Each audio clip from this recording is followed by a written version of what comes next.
এত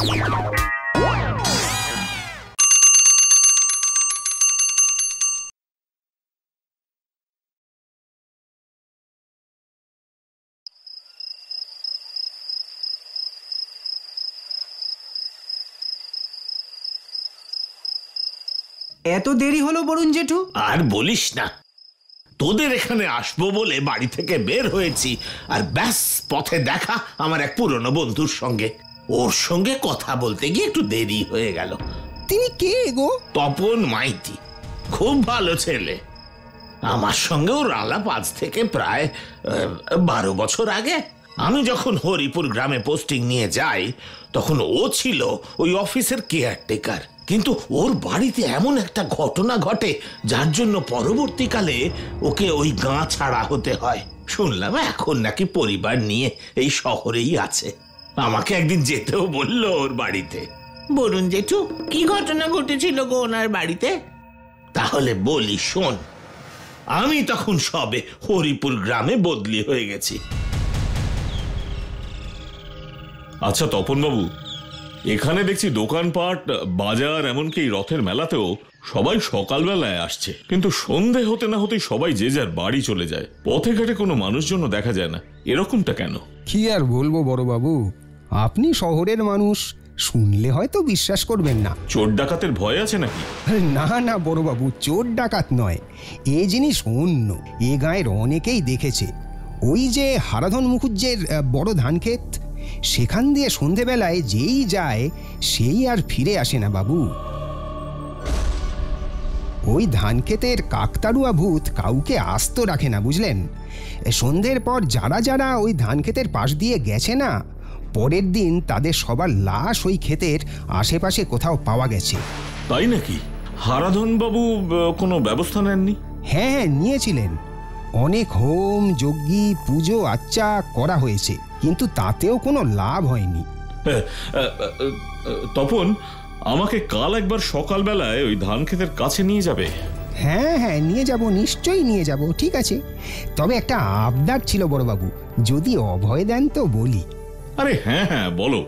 আগে আগামীকাল তো রবিবার, তাই আমার গিন্নি বলছিল যে যদি একবার আপনি আমার বাড়িতে যেতেন তাহলে আর কি ওই রেধে বেড়ে খাওয়াতো আর কি, ওর ওই স্বাদ জেগেছে মনে। আচ্ছা আচ্ছা, বেশ বেশ বেশ।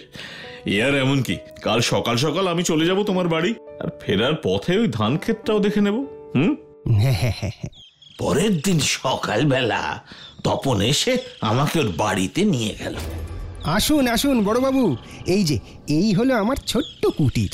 এই আমার মা, এই আমার বাবা, আর এই ছোট্ট সোনা বাবলু। আর ও কই গো, ও গো একটু দেখো কে এসেছেন, দেখো। ওই মিষ্টি ফেরত নিয়ে যান, আমাদের দরকার নেই।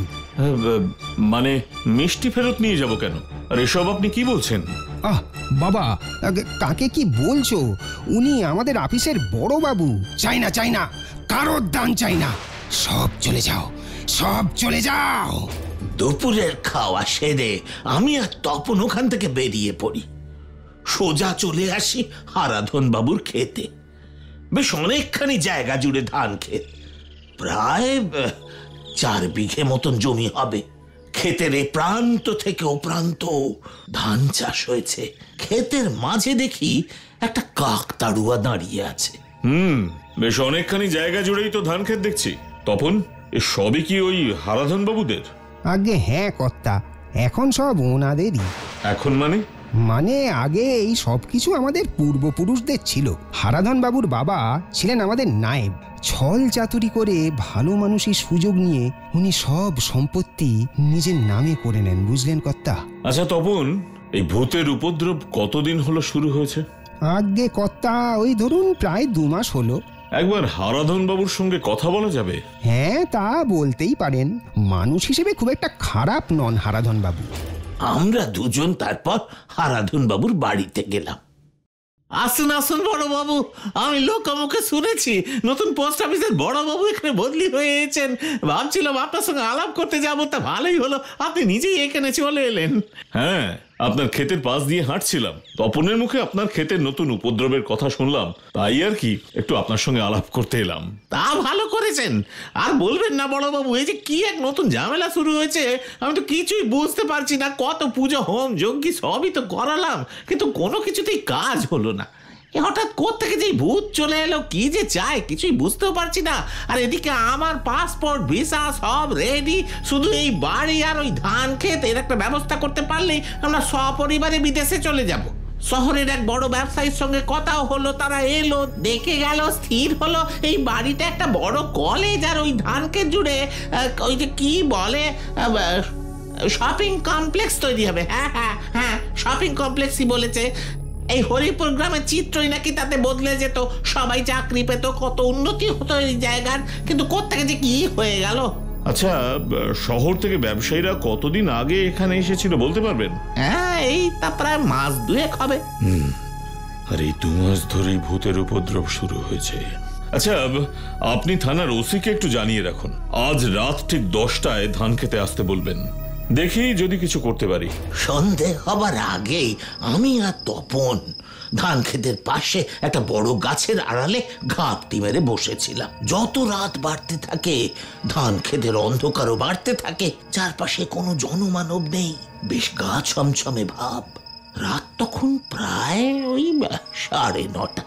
হঠাৎ একটা বিকট চিৎকার শোনা গেল, আর সঙ্গে সঙ্গে দেখি কালো চাদর উড়িয়ে একটা কাকতাড়ুয়া প্রায় উড়ে উড়ে আসছে। এই ক্ষেত আমার, এখানে আমি থাকবো, আর কেউ এই ক্ষেতে হাত দেবে না। ঘোড়ার আওয়াজটা কি হলো তপন, কিছু বুঝতে পারছো? মানে তুমি যেই হও, নিজেকে আমাদের কাছে সারেন্ডার করো। অনেক দিন হয়ে গেল তোমার উৎপাত চলছে, এবার এইসব বন্ধ করো, না হলে আমি গুলি চালাতে বাধ্য হব। এই ক্ষেত আমার, কেউ এখান থেকে আমাকে বার করতে পারবে না। আমাকে এখান থেকে বার করবি, গুলি চালাবি। আয় দেখি, আয় দেখি তোর কত বড় সাহস, আয়। এই বলে কাকতাড়ুয়া যেই পুলিশের দিকে এগিয়ে গেছে, অমনি ওসি গুলি চালাতে উদ্যত হলেন। গুলি চালাতে যাবেন, ঠিক তখনই গাছের আড়াল থেকে আমার পাশ থেকে তপন ছুটে গিয়ে ওসিকে গুলি চালাতে নিষেধ করলো।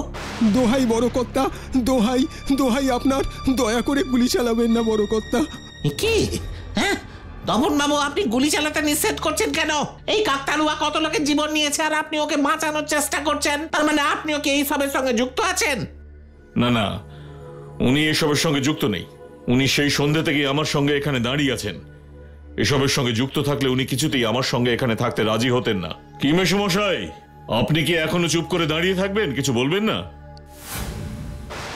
এই ক্ষেত, জমি, জায়গা, ওই জমিদার বাড়ি, সবকিছু আমাদের। আমাদের পূর্বপুরুষেরা রক্ত জল করে বানিয়েছে সব। ওই নায়েব খেতে পাচ্ছিল না, আমার ঠাকুরদা রাস্তা থেকে নিয়ে এসে ওকে খেতে পড়তে দেন, নায়েবের চাকরি দেন।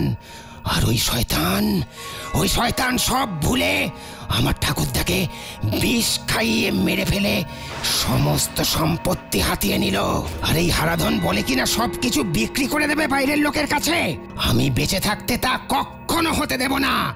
এসব কিছু আমার। হে তুমি কি করলে বাবা, হে তুমি কি করলে? যা গেছে তা তো গেছেই। ধনসম্পত্তি চিরদিন কারো থাকে না বাবা, কিন্তু তার জন্য অতগুলো লোকের প্রাণ নিলে। না না না, আমি কাউকে মারিনি, বিশ্বাস কর খোকা, আমি কাউকে মারিনি। ওরা আমাকে দেখে ভয়ে মারা গেছে। আমি শুধু ভয় দেখাতে চেয়েছিলাম রে খোকা, আমি কাউকে মারতে চাইনি। আমি তোমাকে বিশ্বাস করি বাবা, কিন্তু কাজটা তুমি ঠিক করনি বাবা। আমাকে আপনারা সবাই ক্ষমা করে দেবেন কর্তা, আর পারলে আমার এই বৃদ্ধ বাবাকেও ক্ষমা করে দেবেন। আমি কথা দিচ্ছি, আমি কালই এ গা ছেড়ে চলে যাব, আর কোনোদিন আমার মুখ দেখাবো না এ গায়ে। আমার মনে হয় ওনাকে ছেড়ে দেওয়াই উচিত। আর আজকের এই ঘটনাটা যেন আমাদের এই কজনের মধ্যেই থাকে। আপনারা সবাই যখন বলছেন, তখন ওনাকে ছেড়েই দিলাম।